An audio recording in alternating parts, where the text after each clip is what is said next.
Hi, I'm Matt Jameson, and as one of the hosts of Leeds Pride 2024, I'm working with Welcome to Leeds to bring a series of interviews with some of the prominent LGBTQ+ community ahead of the festival. So we're joined today with my good friend, Terry George, who is a prominent figure within the LGBTQ+ community here in Leeds and Yorkshire. How are you doing today? You all right? I'm good, actually, Matthew, yes. I'm surviving, dodging in and out, keeping myself busy. I know, keeping yourself busy. Well, you've got so much going on, especially in the run-up to Leeds Pride, which you're very much involved with this year, which is incredible. Do you want to tell us a little bit more about that and about how the festival is evolving this year? So first of all, the date's changed to the 21st of July, which makes it more appealing to a lot of people because we did clash with Brighton Pride, and it makes it more appealing for people in Europe as well. It was a lot of heads put together, deciding when we're going to change the date to and reasons why we should change the date, and that's what we came up with. Okay. There's going to be lots of things happening. It's going to be amazing. And what does Pride mean to you? What is the most important thing about it? What fills you with joy when you think about Pride here in Leeds? I think Pride to me means that exactly what it says on the tin. I remember the days when we opened Fibre, you felt if you want to be in a safe space, you go to a gay venue. Now that's not the case. And like I was going to say, on people's profiles, you can see that they go anywhere. They go to all bars in Leeds, and around, and they're accepted. And I think that's amazing. I think that again makes me feel proud to be from Leeds. It's happening in other parts of the world. But Leeds, we seem to have this warmth about us. We seem to have an element of people accepting who anybody is. Because obviously you own some of the big gay places, gay venues in Leeds. We've got the Viaduct, we've got Fibre. I remember the days when we opened Fibre, you felt if you want to be in a safe space, you go to a gay venue. Now that's not the case. And like I was going to say, on people's profiles, you can see that they go anywhere. They go to all bars in Leeds, and around, and they're accepted. And I think that's amazing. I think that again makes me feel proud to be from Leeds. I agree. And it's about that inclusivity, like you said, and bringing everybody within the LGBTQ+ community, but allies as well. Anybody that wants to be in that environment. And as we know, it's so much fun as well. We do fly the flag for the gay bars. I want to go back a little bit further as well. Pride is such an incredible statement, I think, for the LGBTQ+ community. And I remember when I was young, I came out at a really young age. So I was 15. I was still at school. Kind of not been really talked about. And I wanted to ask you about kind of your coming out story and how you came to terms with your sexuality and that journey for you. So I came out, I think I was the age of about 17 when I came out. And I didn't go out drinking. I still don't drink. I'm a teetotal. Cheers. Yorkshire tea. Yorkshire tea. Yorkshire tea. So I've always been a teetotal, but I remember standing outside the New Penny at the age of 17, wanting to go in, just looking, to pluck up the courage to go in. And I remember people would say at school, or when I heard people on the street, they say, "Oh, stay away from that place. They've got 50 pences stuck to the floor." And, and I didn't. Honestly, that's what I thought. And I didn't know what it meant. Well, I knew what it meant and what they were implying.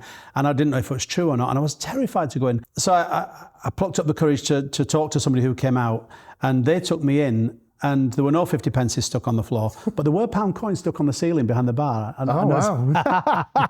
What were they for? What was it? Maybe they wanted to stretch up and not bend down. Oh, right, yeah, well, yeah. I don't know. Yeah. No, it's just, I think it was just a bit of a gimmick. Muscles. Yeah, when they have foreign currency and stuff stuck up on the ceiling. Yeah. So, but there was no 50 pences on the floor, and I became addicted to going there on a Sunday lunchtime when they had the cabaret on. Yep. Lily Savage used to be on, and some other big players like that. Oh, wow. Lily Savage David Dale. Lily Savage was on in the Penny. Yeah, there was some big names that they had. Oh, wow. But coming out was interesting because my mum had said to me, she'd said someone at bingo had told her that I was gay, and I don't know why they would say it or even anything. There was no reason why. Did you know this person, or was it? It was a next door but one neighbour. Right. She was not a nice person. Right. And she had no reason to say it. I actually confessed to my mum, yeah, I'm gay, and we had that moment where we cried, and it was quite comforting from her. But I didn't tell my dad, my 3 brothers. I didn't mention it to them, but just my mum, and she was accepting of it. She loved it. I think it's like that when you're a gay man, and that relationship that you have with your mum. Yeah. I think it does empower it a little bit, and you do have that closeness. I'm the same with my mum as well. She loves it. She loves the fact she can come out to Fibre and enjoy a night out. Yeah, I think getting it off my chest to my mum was the biggest thing, because obviously you worry about it and what other people think. And the biggest fear for most people I know is coming out to the parents or their parents finding out and being rejected. That sense of rejection, I think, is a big worry that people have.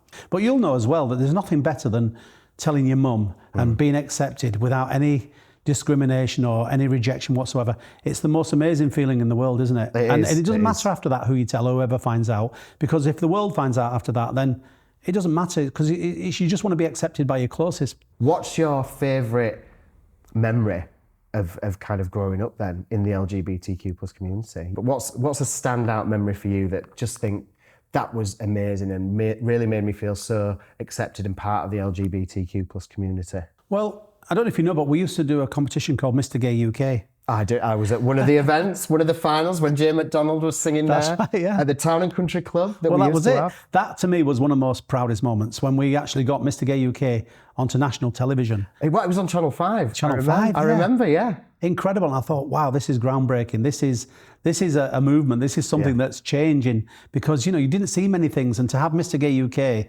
a male beauty contest live on television, and it was in Leeds, of course, as well. Exactly. With a huge audience. And that was one of my proudest moments. And I look back on that and I think, wow, that was groundbreaking. It really was. What's your most favourite thing you're looking forward to then with this year's Leeds Pride in July? I think the future of it is exciting. And I know that this year's kind of a bit of a test, really, to see how much we can get more mainstream people involved, and how we can get it more accepted within different communities. And then excited to see how it just progresses and grows from there, really. That's what I'm looking forward to with it.